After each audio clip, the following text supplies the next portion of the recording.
Hey y'all, welcome to the Yellow Chair Collective podcast. I'm your host, Helen Garcia, and today we have the most honest and risk-taking guest on the show, Dr. Christine Catipon. Dr. Catipon is not just a licensed clinical psychologist, but a beacon of compassion and understanding. With her extensive experience in university counseling centers and private practice settings across California, she brings a wealth of knowledge and insight to our conversation. In today's episode, Dr. Catipon talks about her areas of expertise, including working with Asian American populations, social justice, LGBTQ plus identity, and intersectionality. Her approach to therapy goes beyond just her own professional interests. She believes in the power of authentic connection and collaboration treatment, empowering her clients to create lives rich with meaning and fulfillment. Beyond her work, in today's episode, Dr. Catipon helps you break down the keys to finding solace in self-care, listening to your inner wisdom, and learning to spend time with the things and people that you love. She even talks about her dog Jake today. And so, as you listen for this episode, get ready for an enlightening conversation filled with wisdom, empathy, and inspiration. Welcome, Dr. Christine Catipon, and this is Yellow Chair Collective, the podcast.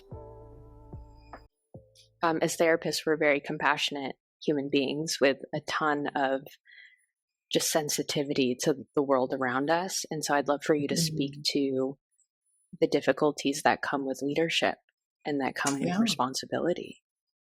Well, I'll be very honest. I think what I've experienced recently was we had our executive committee retreat, and I received feedback of some of our members not being very happy with the support that they had received during my term as vice president. And it could be me, it could be the president, could be the both of us.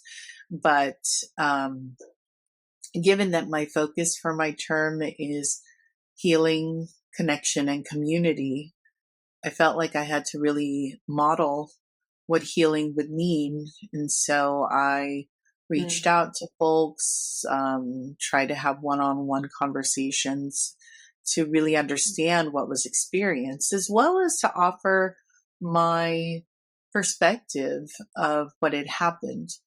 And I think the challenging piece of the leadership is, like being humble and being willing to have those difficult conversations in order for us to move forward. And so, what ended up happening is I wrote an extensive explanation, sharing my perspective of what was going on at the time.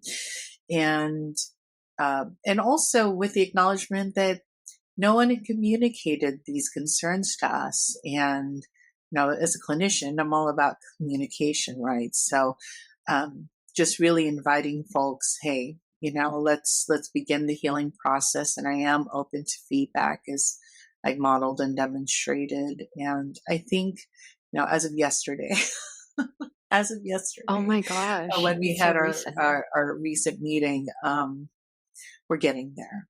But people felt very appreciative, I think, of the offerings that I had to make changes, and they expressed, wow, we can already feel an energy shift in in the meetings, and people felt very supported. So I was really touched by that.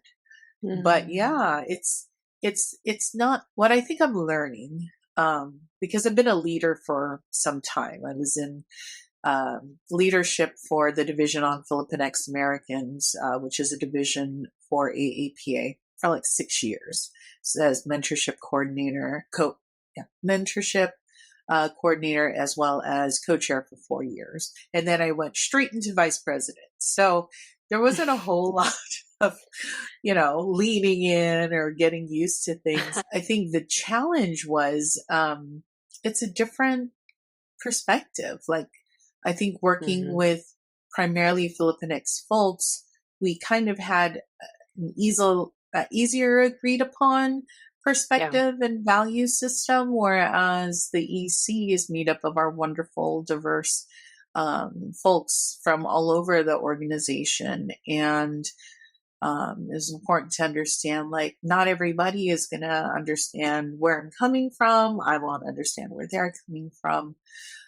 So I think as a leader, which is really interesting because I don't feel like I do have a lot of power. I know I do, but as a queer, brown, Asian clinical psychologist female, not really. It's like in this organization, that's like the opposite of the group that technically has power.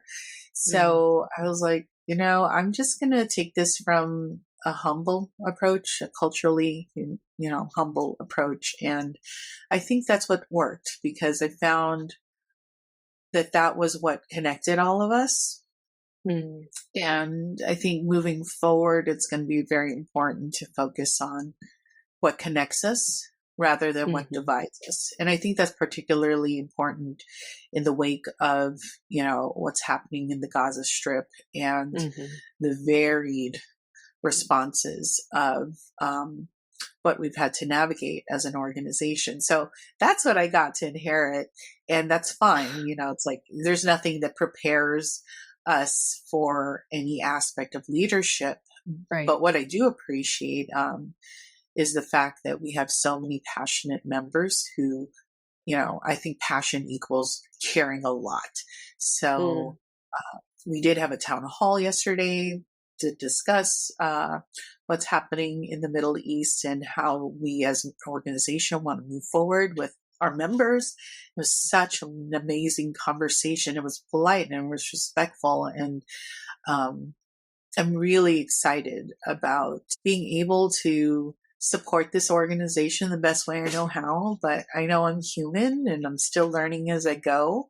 And so it's a blessing, and it's also, what did I sign up for?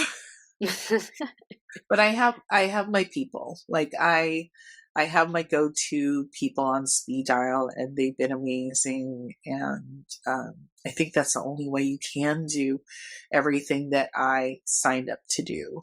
And I don't think I realized it until I actually had to utilize it in the first month. That is so good. I didn't realize it until I had to utilize it. Yeah. I have a couple of things that I'd love to kind of zoom in on. Sure. Since I asked them. One of the things that you said was, I don't consider myself to have a lot of power, but you were given a position of power. And so there's almost this, like, if you think about it, very dialectical, this duality of I have it, but I also don't feel like I have it. And I'd love to start there of, given the amount of perceived disadvantages you feel like you walked into, I'd love to hear more about how you navigate that. Would you call that imposter syndrome, or how would you describe that feeling? So it's interesting because I work with imposter syndrome a lot with my students at Stanford and frankly, all of the people of color I've ever worked with. Yes. So at this point, 15 years in, it's in the hundreds, if not maybe close to 1,000. So what I try to remind myself of is that this presidency, is as important as it is, it's only a fraction of who I am. So I feel, in my, I'm pretty open, so I'll share. I just turned 50 a few months ago. You look really good. And so, thank you. And part of that, what I love about it is I have a pretty good sense of who I am. At this point, I've gone through a lot of BS. I've gone through a lot of life's challenges by the time I've hit this age. And so part of it is like, well, do I feel like an imposter in all areas of my life? No. I think I have a pretty good sense of who I am as a clinician, as a friend, as a sibling, as a partner, as a dog mommy. So there's so many different aspects to me. And so I feel like, sometimes I feel like imposter is all or nothing, or we might tend to think of it as all or nothing. I'm like, I feel like I don't know a whole lot. I'm still learning and I'm open to learning, but I don't think that makes me an imposter. For some reason, as I reflect, and like, how did I get here? I just, and I'll share a little bit of how I got here. Like, I came into DOFA, the Division on Philippine Mexican Americans, because I heard Kevin Nadal and EJ David were starting a division. I was like, oh, I want to meet 2 Filipinos. And like, I didn't know at least no one who really, owned their identity, heritage. And so, and this was 3 years into licensure. So I didn't have any support in grad school or anything like that. So, and then they're like, okay, do you want to be part of our inaugural board? So from the beginning, I have always been in leadership, and I've never had the chance to just really sit and observe and, learn. It was just kind of on the go. And the way that the presidency happened was, at least when I was like considering what did I want to do after being coach, I was like, I'll be a board member. I'll just peek there. And then I had all of these recent past presidents and vice presidents encouraging me to be vice president with my president, Anjali. I was like, crazy about Anjali. So that already was a given. But it's like, if other people are seeing me as a potential leader and I'm a minority opinion of one, then really, who was I to say no? I could have said no. And there are many days that I'm like, wish I had just said no. Yeah. But I would say the benefits have outweighed the cons and, or the costs. And that's how I have to look at it. I was like, well, maybe I may not see it, but I've got plenty of people who have seen it in me and are willing to support me, willing to share their wisdom or their information or their historical knowledge. And so I'm also like happy that I don't have to do this alone. I think that's a big fear, like with the imposter syndrome. Like, yes, I am the face, I suppose, of the organization, but I absolutely don't do this alone. I have an entire EC behind me. I have all the past leaders behind me. I have the organization behind me because they voted me in. So I can't, in good conscience, authentically call myself an imposter because I'm just a human trying to do my best.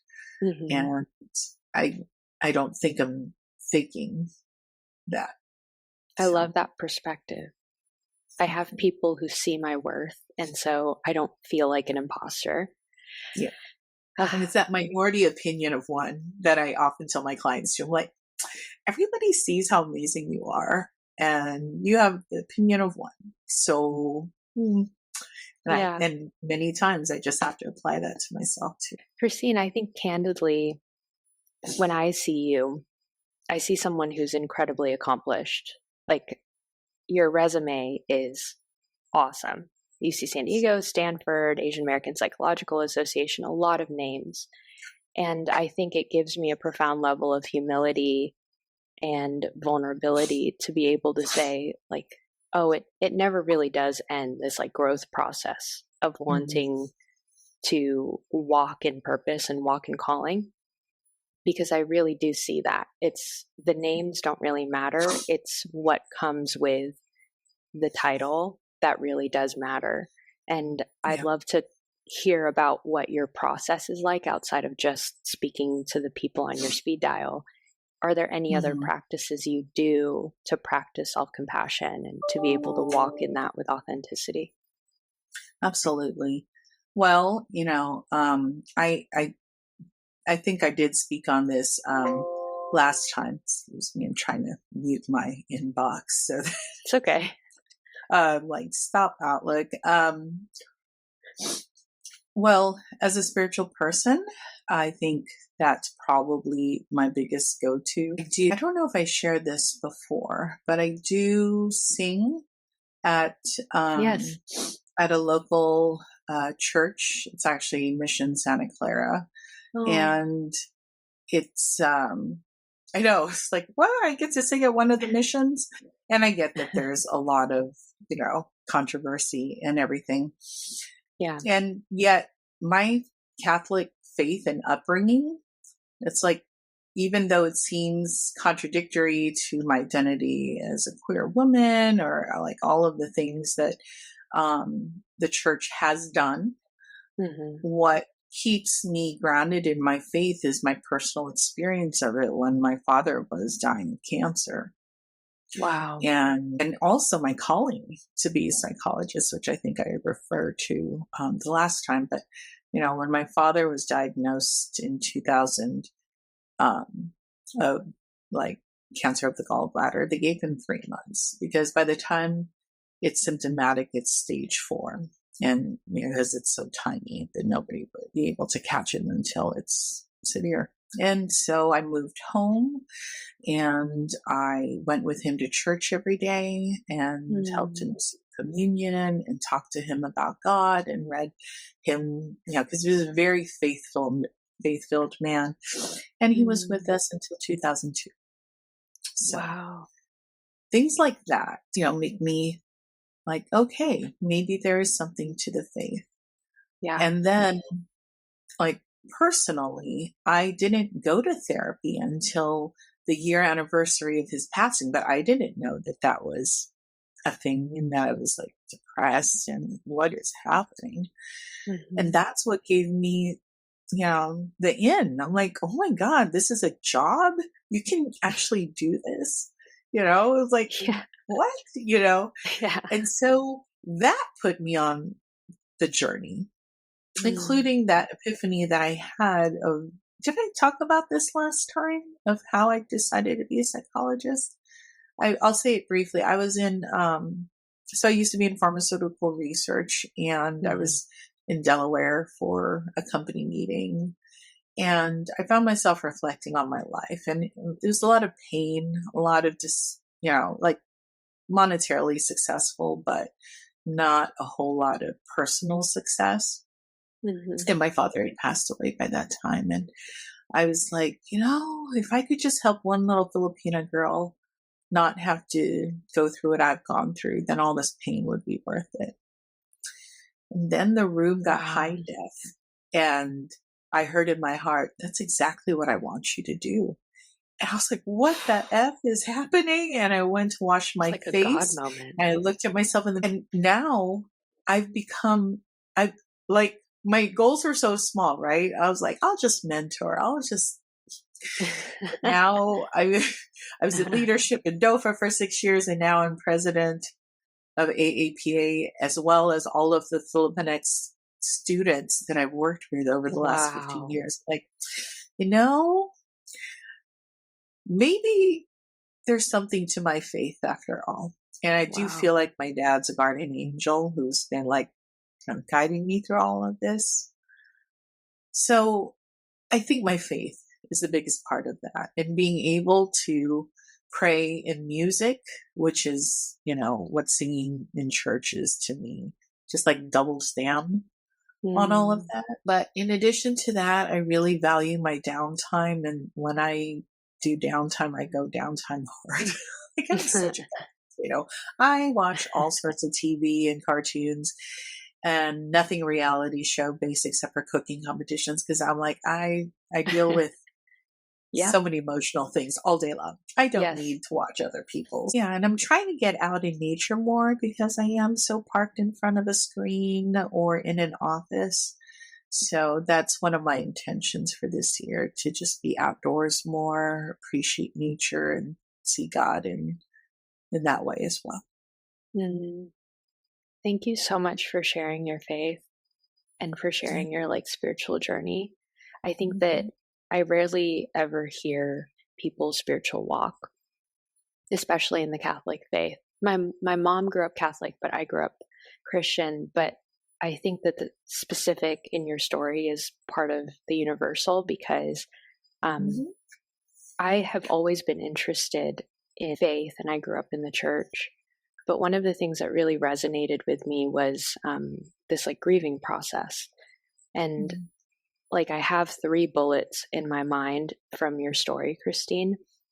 Mm-hmm. One being, my grandma's at the end of her life, and like it's been a slow anticipatory grief. Thank you. And I'm 27 now, and I think that I feel like my life should be on a timeline based on what mainstream culture is telling me.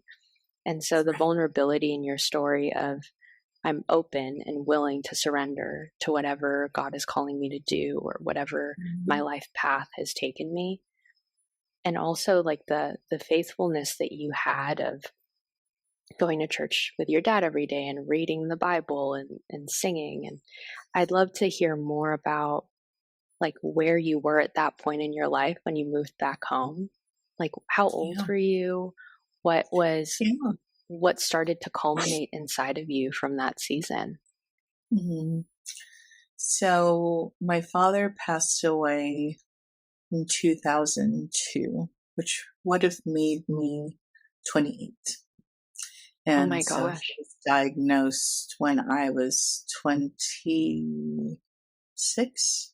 Mm. And at that time, I was actually at a very successful stage in my career.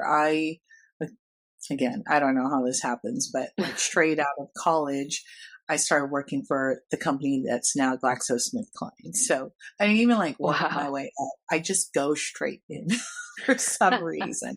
That's so cool. So, you're all in. You know, so I was pretty successful at that time. Like had more money than I knew what to do with, and then we got the news, and I gave up all of it. So just to move home and work from home. And I remember like I was the lead on a project. I was supposed to go to Philly the weekend that my father passed. And I was like, I don't think he's going to make it. And so I made that decision to not attend. And I'm glad I didn't, because he passed away that Friday, which was Good Friday in the Catholic Church. And so there was just a lot of chaos and hurt and not understanding my feelings and not feeling like I could share that with anyone. He had asked me as the eldest to take care of the family, but I have a very strained relationship with my mother. I still do. But I'm very close with my sister. So, you know, there are times I feel guilty still that I didn't do like what he had asked in the most ideal way. But I think from then, I think part of all of this is just giving myself up. And I think experiencing full MDD for the first time in my life, I'd had like experiences of depressed mood, but never to the point where it was clinical, like all the criteria, right? Except for SI. And before you go on, Christine, can you tell people what MDD is and SI for those that don't know? Sorry about that. Yeah, Major depressive disorder. It's the clinic, and SI is suicidal ideation.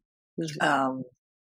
So I didn't understand it, but going to therapy helped me out of the black pit of despair that I felt I was in. And I feel like that was the lowest time of my life. I had another low point later in my life, but that was the first low point. And ever since then, it's like, how can I go anywhere but up? Mm-hmm. You know, no matter what I do, I did the work to get out of all of that. And what's interesting is in therapy, it often reveals like the first thing that brought you to therapy is not always the thing that you end up discovering you want to work on. So I really was at peace because he lived a full and wonderful life and everybody loved him. And the other stuff that got revealed, which was primarily family dynamics. Oh, okay. So been consistently going to therapy for the last, 22 years now since he passed away. And yeah, I feel like I've worked my ass off to get to where I am. Mm-hmm. And maybe it's because I had to work so hard that just kind of momentum just kept carrying over, and the desire for connection, the desire for community and support, especially at that time when I didn't feel like I had a whole lot.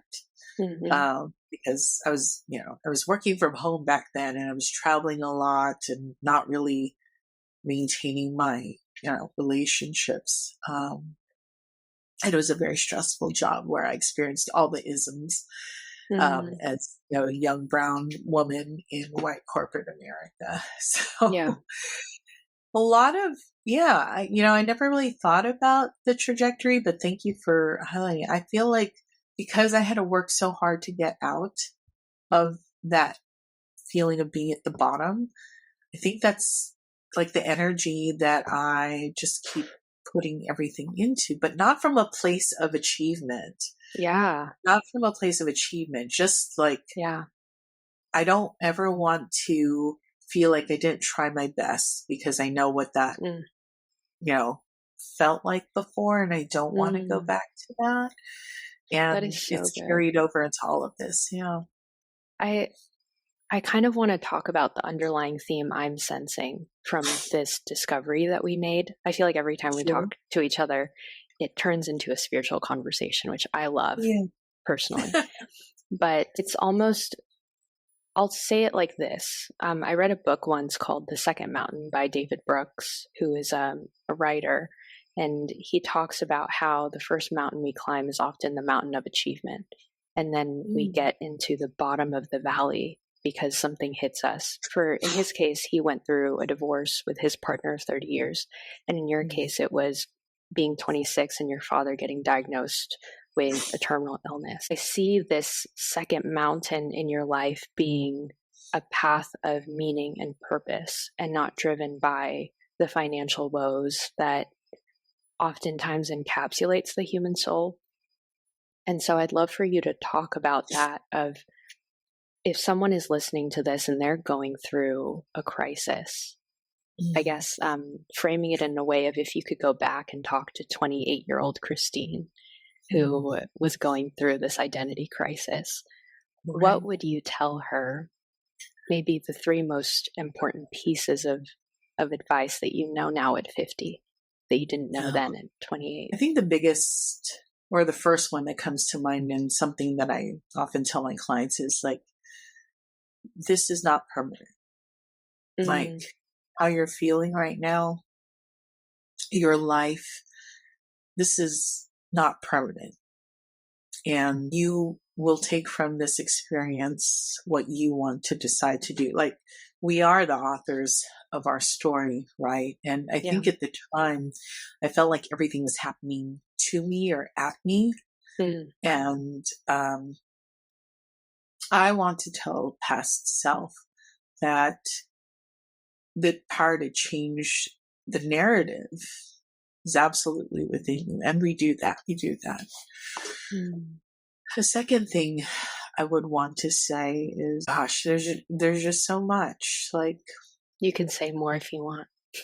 Yeah. I love hearing this stuff because I'm at that age. So I selfishly, I'd love to know.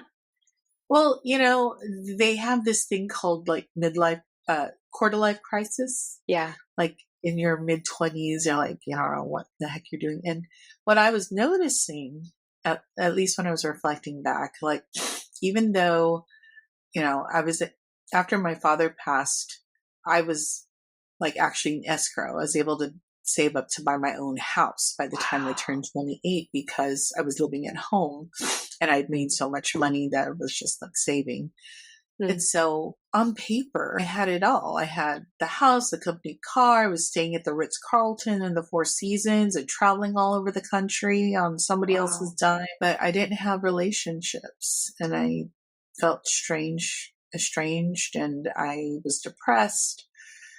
And like, on paper, that's not what success is for me. Like, I'm grateful that I found out, like, I kept climbing higher and higher after that epiphany, like 2 more years of getting promoted or going to bigger companies and worked. After Glaxo, I worked for Pfizer, AstraZeneca, Bristol Myers Squibb, Oh and my gosh. like So I you were worked for 30. all of them so easily and got to the level of management. And I was like, no, this isn't going to be what makes me happy. And I was glad to learn at a very young age that money wasn't going to be what did it for me. So I would tell that past me, like, there's so much more that you're meant to do in this life than, I mean, Wow. clinical research for pharma is important, otherwise how are we going to know that a certain drug makes you bleed out the ears? That's kind of what my job. But to, like, I guess the final thing would be, like, you're going to get to sublimate and transform everything that you've experienced to help other Filipino people, other Asian people who didn't have who don't have, what you eventually got to. Like, I didn't know about therapy. I didn't know about any of that. I bought into all of the stigma. And so being able to provide that for folks when I didn't have that myself, it was always like you're going to get to pay it forward. And that passion and desire for connection is going to happen for you. And really from a place of needing to make sense of all of my life stories. I am in the process of brainstorming a book. Nobody out there, take this idea. It's kind of like based on this idea of internal family systems. And as I mentioned last time we met, I have a degree in a master's in spiritual psychology. And one of the exercises we did was dialoguing with our inner counselor. And so I would honestly love to write a book with each chapter being a different aspect of my mental health journey, body image, grief, strained family relationships, etc. But with me being the therapist to that younger me and having that dialogue. So exactly what you mentioned, who you are now, but not just as, the adult that I needed at the time, which is what we do a lot in inner child work, but as an actual therapist, this is what I would say with the same level of compassion, even if it's not a personal relationship that we have with our clients. I think they can sense the empathy that I have for what they're experiencing, because I can so relate to so much of what they're sharing. And I think that comes across in my work with them. So I'd like to be able to give that to myself at some point, but not right now. You'll have to wait till after the presidency. I must wait. It's almost like you followed your pain. So you didn't, you followed success and money, and then you realized that didn't bring you happiness. It kind of reminds me of Siddhartha's journey, where he goes through the path to self-actualization. And towards the tail end of his life, he starts to discover that understanding his own internal pain would lead him to self-actualization. And so I'd love for you to speak to that. What discoveries did you make in following the pain? Well, I alluded to a second painful space. So the first was my father. And then I did, continue to work with university counseling centers. I've really enjoyed my work there, because young adults are so open and so needing of a different perspective, right? So I continued on this journey, and the second valley, I guess we could say, occurred in 2019, and it is tied to my father's cancer journey. So my mother was diagnosed with breast cancer in 2019. She's still with us. Okay. She's in remission, but that led to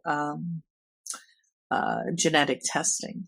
And I found out that my sister and I have the Angelina Jolie from, was it 2018 or 20? No, it's 2018, excuse me, because I then proceeded to have 4 preventative surgeries from November 2018 to August 2019.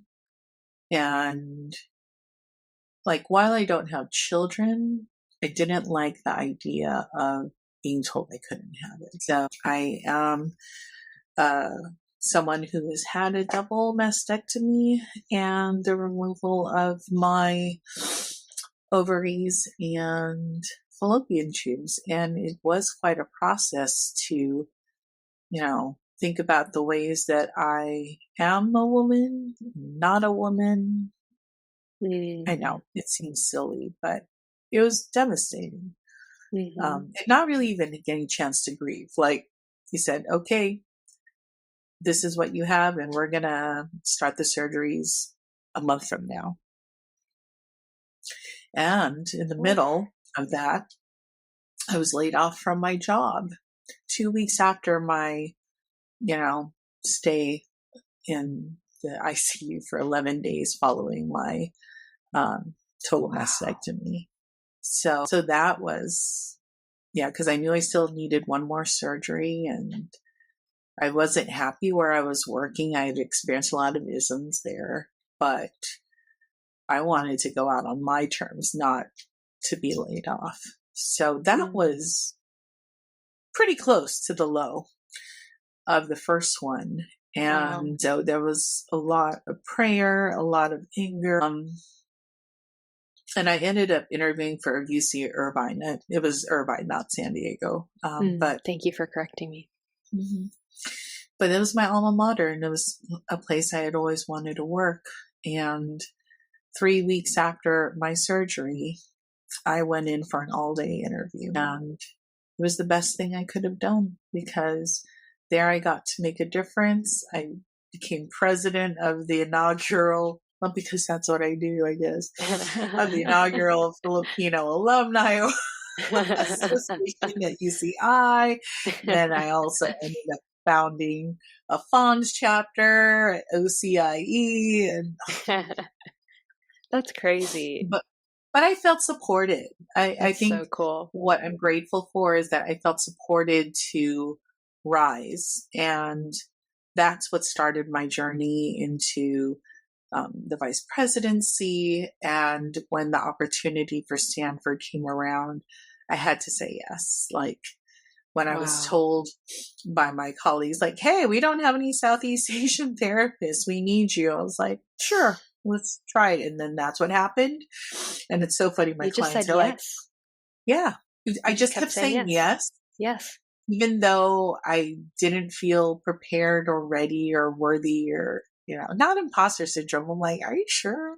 Yeah. And it's so great, because everywhere I go, I'm excited to be there, because like, I'm grateful. I'm like, thank you for wanting me, believing in me, thinking I can do this. And so I'm going to try my hardest, thanks to like what you think of me. I mean, I'm not externally motivated per se, but I am I sense a people pleaser of sorts. And, and then so for my Southeast Asian students, especially the Filipino ones at Stanford, they're like, oh yeah, we know all about you, Dr. Christine. Like, we all see you, but we don't tell you we know each other, but we're just so excited that you are here. Oh my gosh, that is so cool. So funny. Yeah. So that's so awesome. I want to be really about service. And I don't feel like I was needed as much at UCI. I mean, we had plenty of Filipinic staff, and, I really appreciated my time there. But Stanford really feels like the best fit. So for everybody who's out there, this was a journey. I have not been happy in most places I've worked until I arrived at Stanford. And so it's been a 50 linear journey, but I kept hoping and believing, and every place has been consecutively better. But it wasn't until now that I feel absolutely supported. And that's why I think I can do this work. I didn't feel supported in previous settings, and I don't think I would have been able to survive the stress of work and leadership. But here, as busy as it is, I feel so supported that I can have capacity to do this work as well. I love that you said that, because I actually had that as a follow-up question for you of how do you manage all of your leadership responsibilities while also maintaining this position at Stanford? And I still have my private practice, and you still have your private practice. A lot of people reached out to me after the first interview to be quiet. So like, I'm sorry, I'm not, but I don't know how I do it sometimes. It's so cool. I have 3 jobs, I guess. Yeah. I have my private practice, I have my Stanford job, and I do get paid for cantering at the mission. And then on top of that, somewhere in between, I figure out a way to be president of a national organization.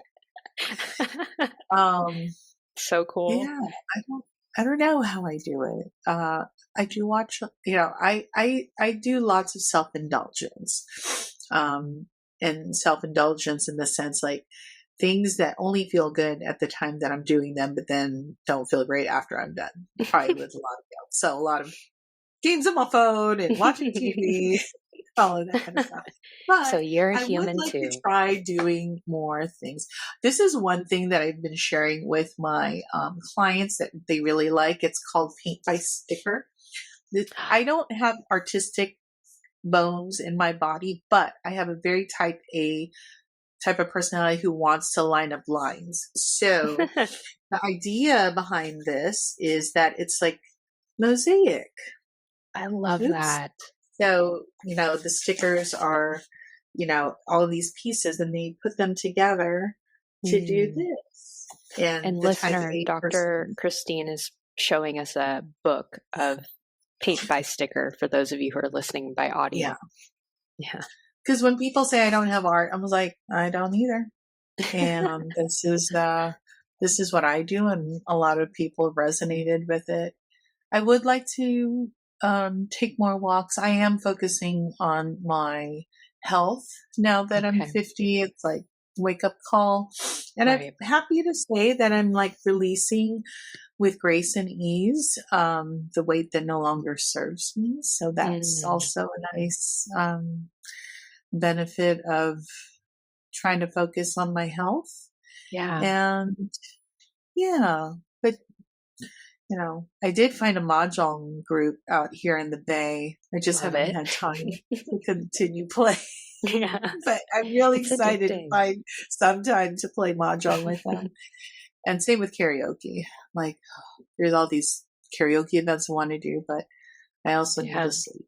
So still figuring out how to juggle all that. I don't know how to do it yet a month in, but I hope to have a better idea come spring. Yeah. There's so much to admire about you, but I think that the reason why I say that, Christine, is you follow a path that is opened. And like, it sounds like you trust your inner being and your inner wisdom from the first podcast episode that we did. And you're able to walk through the door that you feel like is going to serve you and is going to serve people at the highest capacity.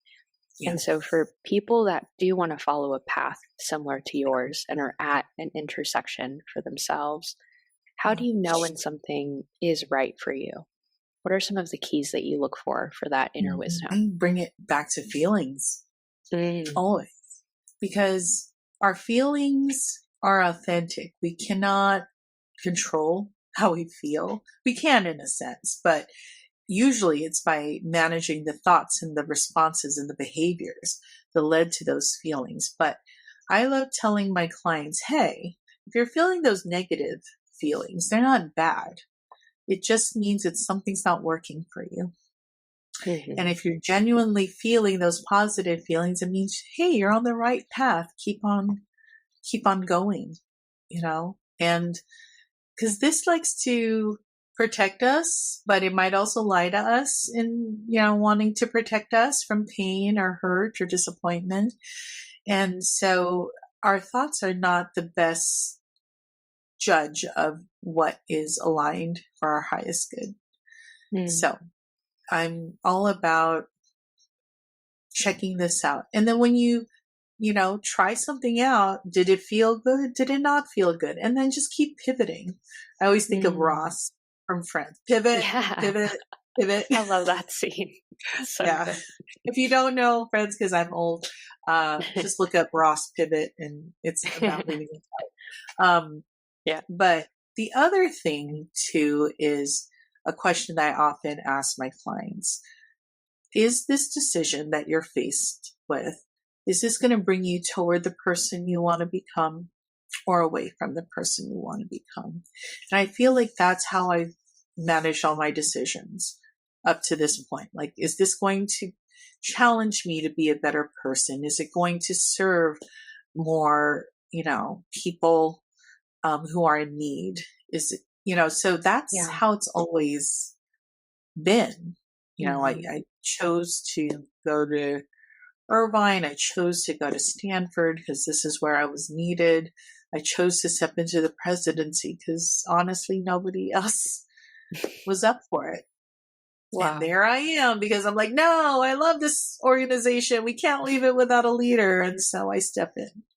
Wow. So, but all of the decisions, even though there's the temporary, we're not always happy with the decisions we make, but I can see the trajectory in hindsight. Like, okay, the journey looked like this, but it's still an upward trajectory. Yeah. So that's what I would encourage people to do. Like, listen to your heart and your intuition, really use that inner wisdom. And, people's advice is great and all, but be mindful that, your family and friends are going to be biased. That's why going to a therapist, a skilled therapist with cultural humility and multicultural lens, will keep it focused on you. And you'll get to work on yourself and really listening to your inner voice and honing in on your intuition, as opposed to the collective culture noise that many of us are accustomed to. Like, no, your parents are not the expert on you. Your friends are not the expert on you. I am not the expert on you. You are, because only you have had these experiences in your life. Like, I've just shared so much about my experience. So who the hell is going to judge me for how I chose to live my life? Because nobody will ever understand what it was like for me to go through all of those peaks and valleys. The same thing with, our listeners and the clients. It's like, who am I to judge? And who is anyone to judge? So people want to be judgy. Let that be a reflection of them and not you. You are the expert on you. You know your truth, and start listening to that inner wisdom, because that is your authentic self. That is your truth. Found value in listening to the Yellow Chair Collective podcast, please don't be shy. We promised you that every single episode just keeps getting better and better. As you continue to subscribe, the guests get even bigger. So make sure that you share this with a friend, or make sure to like this video or podcast episode, and we will see you next Friday.